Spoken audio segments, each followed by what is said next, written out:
नमस्कार, उत्तराखंड प्राइम आप देख रहे हैं। मैं हूं आपके साथ अनु सिंह और खबरों की शुरुआत इस वक्त की बड़ी खबर से। टिहरी में कोविड के बढ़ते खतरे को लेकर अलर्ट जारी किया गया है। डीएम ऑफिस में बगैर मास्क की एंट्री नहीं है। सभी विभाग के कर्मचारियों को भी मास्क के साथ आने के निर्देश दिए गए हैं।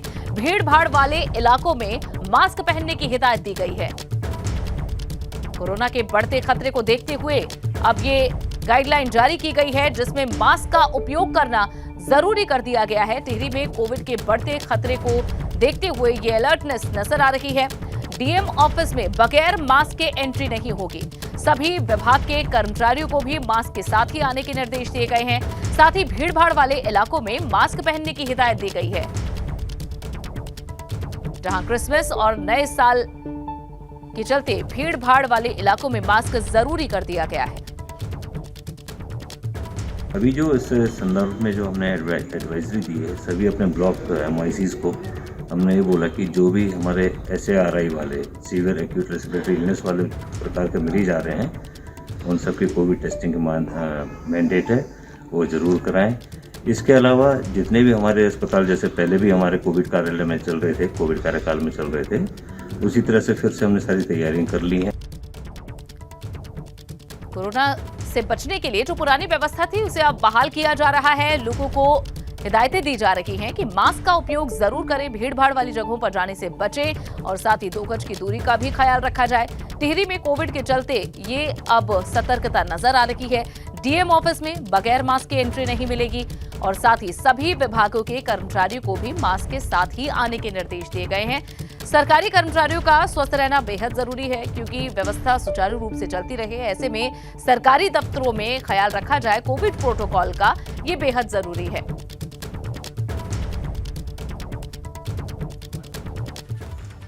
उधर कोरोना को लेकर पीएम नरेंद्र मोदी ने देश को आगाह किया है। साल के आखिरी मन की बात कार्यक्रम में कहा है कि नए साल और त्योहारों पर जश्न मनाइए, लेकिन थोड़ा सतर्क रहें। दुनिया के कई देशों में कोरोना बढ़ रहा है, इसीलिए हमें मास्क और हाथ धोने जैसी सावधानियां रखनी होंगी। पीएम ने कहा है कि हम सावधान रहेंगे तभी सुरक्षित रहेंगे और हमारी खुशियों को कोई रोकेगा नहीं।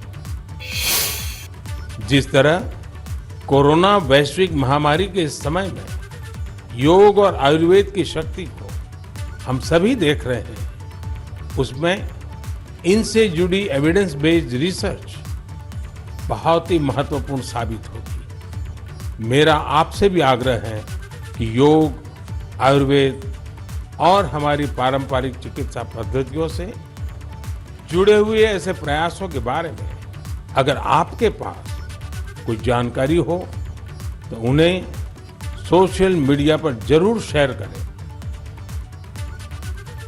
आज पीएम मोदी ने मन की बात की, जहां मन की बात कार्यक्रम के दौरान पीएम नरेंद्र मोदी ने गंगा का जिक्र भी किया। इस दौरान पीएम ने गंगा को स्वच्छ रखने का संदेश दिया। कल कल बहती मां गंगा को स्वच्छ रखना हम सबकी बहुत बड़ी जिम्मेदारी है। इसी उद्देश्य के साथ 8 साल पहले हमने नमामि गंगे अभियान की शुरुआत की थी। हम सभी के लिए गौरव की बात है कि भारत की इस पहल को आज दुनिया भर की सराहना मिल रही है।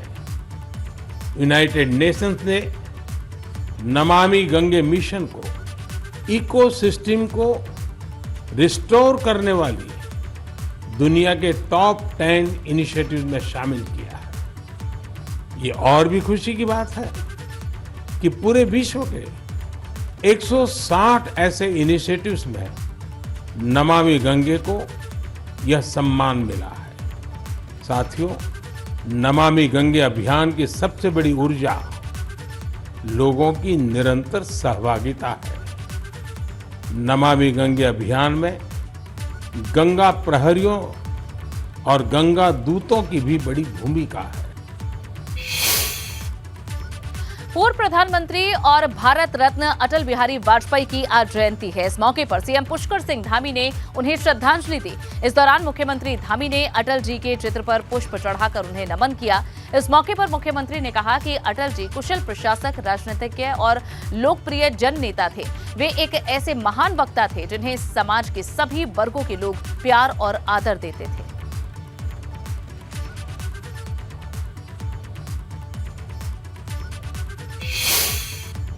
पढ़ेंगे खबरों में आगे। उत्तरकाशी में जबरन धर्मांतरण का मामला सामने आया। धार्मिक आयोजन के नाम पर धर्मांतरण का आरोप लगा है, जिसे लेकर हिंदू संगठन के लोगों ने हंगामा कर दिया। उत्तरकाशी के पुरोला तहसील के देवडोंग में आरोप लगा है कि एक संस्था ने धर्मांतरण कराने के लिए बड़ी संख्या में लोगों को बुलाया था। इसके खिलाफ पुरोला व्यापार मंडल ने अब शहर में धरना प्रदर्शन किया है। तो धर्मांतरण का ये मामला सामने आया है। धर्मांतरण के संबंध में जो थाने पे तहरीर आई थी, स्थानीय लोगों के द्वारा तहरीर दी गई थी, उसके संबंध में सुसंगत धाराओं में मुकदमा दर्ज कर लिया गया है। आगे तफ्तीश जारी है, साक्ष्य संकलन किए जा रहे हैं घटना के संबंध में।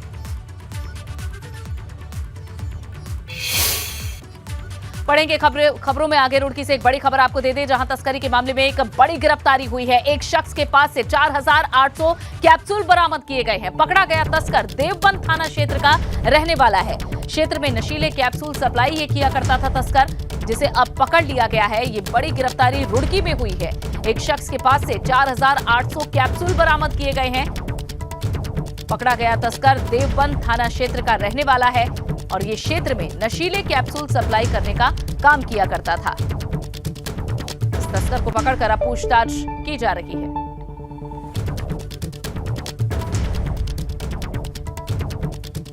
बढ़ेंगे खबरों में आगे। उत्तराखंड के आईएएस अफसरों को उत्कृष्ट जिलाधिकारी पुरस्कार से सम्मानित किया गया है। सुशासन दिवस पर आज प्रदेश के 5 जिलों के अधिकारियों को मुख्यमंत्री उत्कृष्ट पुरस्कार से नवाजा गया। जिन अधिकारियों को ये सम्मान मिला है उनमें डीएम हरिद्वार विनय शंकर पांडे हैं, जिन्होंने कांवड़ मेले का सफलतापूर्वक संचालन किया, विधानसभा में मतदान प्रतिशत बढ़ाया, स्वच्छता की दिशा में बड़े फैसले लिए, उन्हें सम्मानित किया गया है। वहीं डीएम पौड़ी गढ़वाल आशीष चौहान को भी सम्मानित किया गया। डीएम पिथौरागढ़ रहते उत्कृष्ट कार्य इन्होंने किए, जिनकी तारीफ पीएम ने भी की। इन्होंने पहाड़ी उत्पादों को बढ़ावा दिया और अंतर्राष्ट्रीय सीमा पर साहसिक पर्यटन को बढ़ावा दिया। राज्य सरकार का सर्वोच्च पुरस्कार है और किसी भी अधिकारी के लिए बड़े ही सम्मान का और गौरव का क्षण होता है और इसको शब्दों में व्यक्त नहीं किया जा सकता। ये केवल एक अनुभूति का विषय है और इसको पाकर निस्संदेह मैं पूरे हरिद्वार वासियों को, वहाँ के अपने अधिकारियों को, कर्मचारियों को, सभी को मैं उनके प्रति आभार प्रकट करता हूँ, बधाई देता हूँ, क्योंकि सभी के सामूहिक प्रयास से यह क्षण आया है।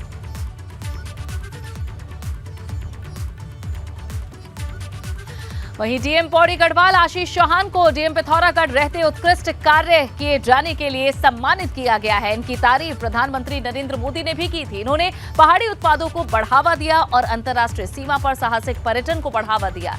डीएम नैनीताल को डीएस करपाल ने नैनीताल को अब कुमाऊनी शैली में सवारा और नैनीताल समेत सभी पर्यटक स्थलों पर पार्किंग की व्यवस्था को लेकर, साथ ही सेब की नई प्रजाति को बढ़ावा दिया और इसीलिए उत्कृष्ट जिलाधिकारी पुरस्कार से इन्हें भी सम्मानित किया गया।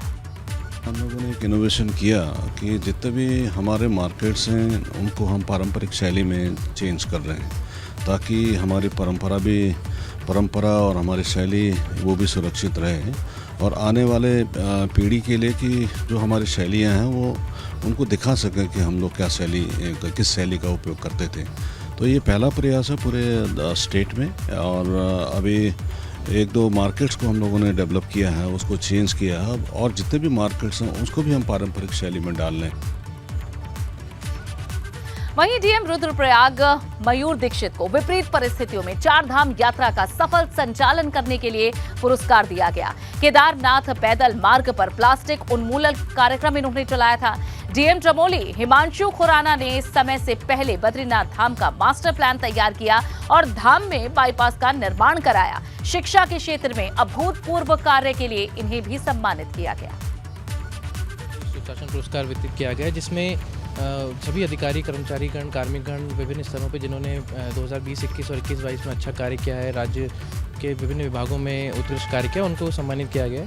और निश्चित तौर पे ये एक मोटिवेशन है, एक हमारे लिए एक मनोबल बढ़ाने वाला एक पुरस्कार होता है, जिससे कि हमारे ऊपर ये भी दायित्व रहता है कि जो पुरस्कार दिया गया है उसके तहत हम आगे और अच्छा कार्य करें। भूमि अधिग्रहण हमारे लिए एक बिगेस्ट चैलेंज था और कैसे हम हमारी टीम के लिए कैसे हम लोगों को साथ लेकर एक इंक्लूसिव डेवलपमेंट की तरफ हम जाएं कि सभी उसमें अपनी भागीदारी अपनी महसूस करें और ऐसा ना हो कि एक वन साइडेड ये हो। तो सबको साथ लेकर सबको हमने इन्वॉल्व किया और क्या बेसिकली क्या उनकी आवश्यकताएं थी, तो हमारी टीम ने उसमें काम किया और इसी का रिज़ल्ट है कि हम देख रहे हैं कि बहुत ही पीसफुली और स्मूथली वहाँ पर जो है अभी कार्य चल रहे हैं।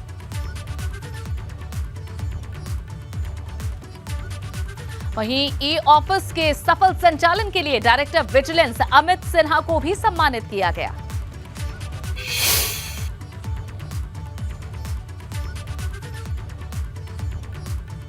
ये सम्मान आज खास मौके पर दिया गया है। ये ई ऑफिस को सचिवालय में सही तरह से और कंप्लीटली लाने के लिए, क्योंकि अब तक से पहले पेपर चलता था और अब पूरी की पूरी ट्रांसपेरेंसी आ गई है और पूरे तरह से ई ऑफिस के माध्यम से सचिवालय की कार्यप्रणाली होती है, तो इन सब चीज़ों को लेकर आज पुरस्कार दिया गया है। और चलिए अब खबरों में आगे बढ़ेंगे। रामनगर से खबर। रामनगर में बाघ ने एक युवक पर हमला कर दिया। बाघ युवक को खींचकर जंगल में ले गया। कॉर्बेट पार्क से गुजरने वाले NH 309 का ये मामला है। युवक के कपड़े और खून के निशान मिलने से दहशत फैल गई। पुलिस और कॉर्बेट पार्क के कर्मचारी युवक की तलाश में जुट गए, लेकिन अभी तक कोई सुराग नहीं मिला है। बताया जा रहा है कि इस रास्ते पर बाघों के हमले में अब तक 6 लोगों की जान जा चुकी है। कल देर शाम कुछ युवक कॉर्बेट नेशनल पार्क से होकर जा रहे थे, तभी एक बाघ ने इनमें से एक युवक पर हमला बोल दिया और युवक को दबोच लिया। जब तक कोई समझ पाता, बाघ युवक को खींचते हुए जंगल की तरफ ले गया और अभी तक इस युवक की कोई खोज खबर नहीं है। हालांकि इसे ढूंढा जा रहा है, खून से लथपथ इसके कपड़े मिले हैं, लेकिन अभी तक इसे अभी तक ढूंढा नहीं जा सका है। लगातार जंगल में इसकी तलाश की जा रही है। अब बात पहाड़ पर कॉलेज की सरकार की। उत्तराखंड में छात्र संघ चुनाव के लिए नतीजे आ चुके हैं। 123 कॉलेजों में नतीजों के बाद छात्रों में काफी उत्साह देखा जा रहा है। रुड़की के KLDAV कॉलेज में छात्र संघ चुनाव संपन्न हो गया। NSUI के ऋतिक कुंजा ने अध्यक्ष पद पर जीत दर्ज कर ली है। ऋतिक कुंजा 10 वोटों से अध्यक्ष पद पर जीत हासिल कर चुके हैं। इसके साथ ही NSUI ने अध्यक्ष पद सहित 5 अन्य पदों पर भी कब्जा जमा लिया है। वहीं ABVP से साधना ने कोषाध्यक्ष पद पर जीत दर्ज की है। विजयी प्रत्याशियों को शपथ दिलाई गई। तो वो था सर ऐसा कह सकते मतलब कितनी खुशी। ठीक है, मेहनत की सर, कॉलेज के लिए सब कुछ करना, जो वादा कर रखा है बच्चों से, किसी बच्चे को कोई परेशानी ना हो, किसी स्टाफ से या किसी से। उधर पौड़ी जिले के अधिकतर महाविद्यालयों में NSUI का परचम छात्र संघ चुनाव में लहराने के बाद NSUI में उत्साह का माहौल है। ऐसे में NSUI से जुड़े हुए छात्र जीत का जश्न मना रहे हैं। मैं अपनी तरफ से पूरी कोशिश करूंगी कि मैं अपने कॉलेज की हर समस्या को समाधान कर सकूं। यहाँ कॉलेज में कोई लैब की समस्या है, टीचरों की समस्या, तो मैं पूरी कोशिश करूंगी कि मैं उसको हल कर सकूं। और अब बढ़ेंगे आगे। धारचूला में नेपाल की तरफ से पत्थरबाजी की घटनाएं रुक नहीं रही हैं। शुक्रवार को नेपाल की तरफ से फिर से पत्थर बरसाए गए, जिससे मौके पर मौजूद मशीनों के शीशे टूट गए। उधर उत्तराखंड दौरे पर पहुंचे रक्षा मंत्री राजनाथ सिंह ने कहा कि इस मामले में दोनों देश बैठकर मसला सुलझाएंगे।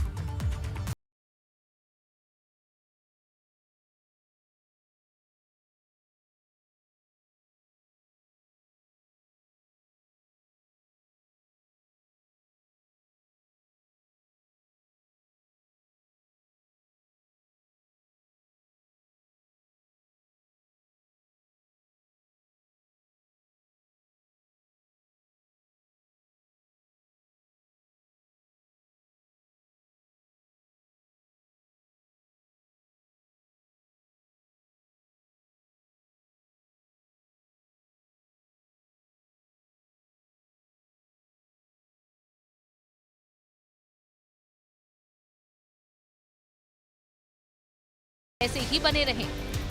फ्रेंडली कंट्री ही नहीं, बल्कि मैं कहूँगा कि सचमुच नेपाल मेरा भाई है। ये जस्ट लाइक ए ब्रदर, एक भाई की तरह हम नेपाल के साथ संबंध रखते हैं, उसे अपने परिवार के रूप में देखते हैं। इसलिए जी कोई समस्या होगी तो मिल बैठकर उस मामले को सुलझा लेंगे कि जो अपने पड़ोसी देश के साथ हम कन्फ्रंटेशन नहीं चाहते हैं, पड़ोसी देशों के साथ हम अच्छे रिश्ते बनाकर चलने वाले लोग हैं। शुक्रवार को नेपाल की तरफ से एक बार फिर से भारतीय क्षेत्र में पत्थरबाजी की गई। भारतीय क्षेत्र में काली नदी किनारे सुरक्षा दीवार बना रखे वर्कर के ऊपर पत्थर बरसाए गए। ऐसे हालात में यदि काम किया जाएगा तो जान का भी खतरा है, गुलेल से भी मार रहे हैं, पत्थर किसी के सर में लगता है तो इस स्थिति में काम घटगाड़ का हो पाना मुश्किल होगा। नेपाल की तरफ से फेंके गए पत्थर से कई लोग घायल हो गए, तो वहीं 2 डंपर सहित एक जेसीबी मशीन के शीशे टूट गए। दोनों देशों की सहमति के बाद काम शुरू किया गया था, मगर काली नदी के पास से फिर से पत्थरबाजी की गई। 2 डंपर और एक पोकरेट का शीशा टूट चुका है और हमारे एक डंपर के ड्राइवर के हाथ में चोट भी आई है। अगर इस तरीके से ही पत्थरबाजी होती रहेगी तो हम इस तरीके से काम भी नहीं कर पाएंगे और हमें प्रशासन से मदद की गुहार है। दिसंबर महीने में ही पत्थरबाजी की कई घटनाएं हो चुकी हैं। नेपाल को लेकर भारत का रुख अभी भी नरम है। अधिकारी बार बार नेपाल को समझा रहे हैं, मगर न तो नेपाल के अधिकारी न ही जनप्रतिनिधि पत्थरबाजों को रोक पा रहे हैं। जाहिर है इसे लेकर अब धारचूला के लोगों में भी आक्रोश बढ़ रहा है और नेपाल को सख्त लहजे में जवाब देने की मांग उठ रही है। एबीपी गंगा के लिए धारचूला से नीरज की रिपोर्ट।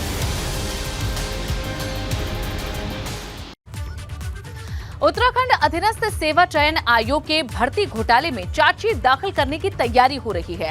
आयोग अब पूर्व अध्यक्ष सचिव, कर पूर्व अध्यक्ष सचिव और परीक्षा नियंत्रक पर जल्द एसटीएफ चार्जशीट दाखिल करेगी। इस मामले में यूके SSSC के पूर्व अध्यक्ष RBS रावत, पूर्व सचिव मनोहर कन्याल, साथ ही exam controller RS Pokhriyal arrest कर जेल भेजे जा चुके हैं। SSSC से संबंधित जो अनियमितताएं थी उस संबंध में विवेचना एसटीएफ द्वारा की जा रही है। इन्हीं में से एक मुकदमा था जो VDO की परीक्षा 2016 में हुई थी। उसकी जो जांच, जो इन्वेस्टिगेशन है वो विजिलेंस से ट्रांसफ़र होकर एसटीएफ को आई थी। इसमें पूर्व में 8 अक्टूबर को इसके यूके SSSC के पूर्व अधिकारियों को, 3 अधिकारियों को गिरफ्तार करके जेल भेजा गया था। आज उनकी प्रोसिक्यूशन सैंक्शन हमको शासन द्वारा दे दी गई है। उसमें जल्द ही चार्जशीट तीनों की भेज दी जाएगी। केंद्रीय रक्षा राज्य मंत्री अजय भट्ट रुद्रपुर के दौरे पर रहे। इस दौरान अजय भट्ट ने नगर निगम की तरफ से बनाए गए 4 साहिबजादे चौक का शुभारंभ किया। इसके साथ ही अजय भट्ट ने कहा कि काठ गोदाम से अमृतसर के लिए जल्द ही ट्रेन का संचालन किया जाएगा। अमृतसर के लिए मैंने वादा किया है और मैं फिर वादा कर रहा हूँ, बहुत जिम्मेदारी से वादा कर रहा हूँ और वाहेगुरु की कृपा रहेगी। अमृतसर जैसे पवित्र स्थल के लिए काठगोदाम, रुद्रपुर यहाँ से होते हुए, इस क्षेत्र से होते हुए हमारी एक ट्रेन अतिशीघ्र लगेगी। फाइल चल रही है, थोड़ा समय है, थोड़ी अड़चनें भी आती हैं, उनको फिर ठीक भी करना पड़ता है और होगा। जोशीमठ में अमरनाथ की तरह कुदरती रूप से बनने वाले हिमलिंग की तस्वीरें सामने आ रही हैं, जहां टिम्बरसैंड महादेव की पहली तस्वीर सामने आई है। गुफा में बर्फ से बना हिमलिंग नजर आ रहा है, जिसके दर्शन के लिए श्रद्धालु पहुंचना शुरू हो गए हैं।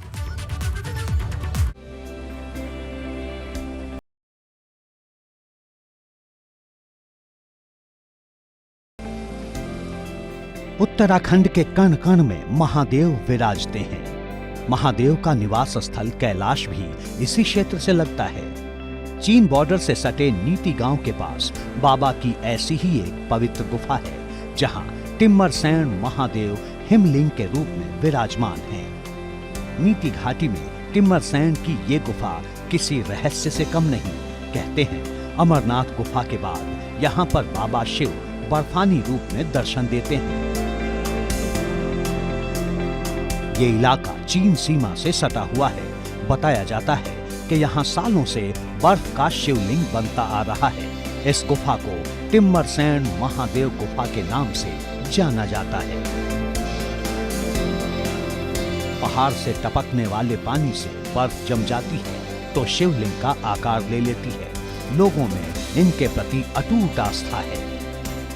इन दिनों इस गुफा में बना शिवलिंग अपने पूरे आकार में है। गुफा के अंदर बर्फ के दूसरे कई छोटे शिवलिंग भी मौजूद हैं। कहा जाता है कि भगवान शिव नीति घाटी में विश्राम के दौरान इसी गुफा में रुके थे, तब से यहाँ भगवान का निवास माना जाता है। शिवलिंग के रूप में भगवान हर साल अपने भक्तों को दर्शन देते हैं।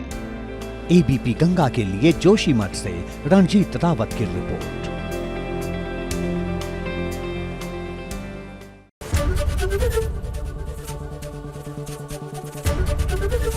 एबीपी गंगा, खबर आपकी, जुबान आपकी।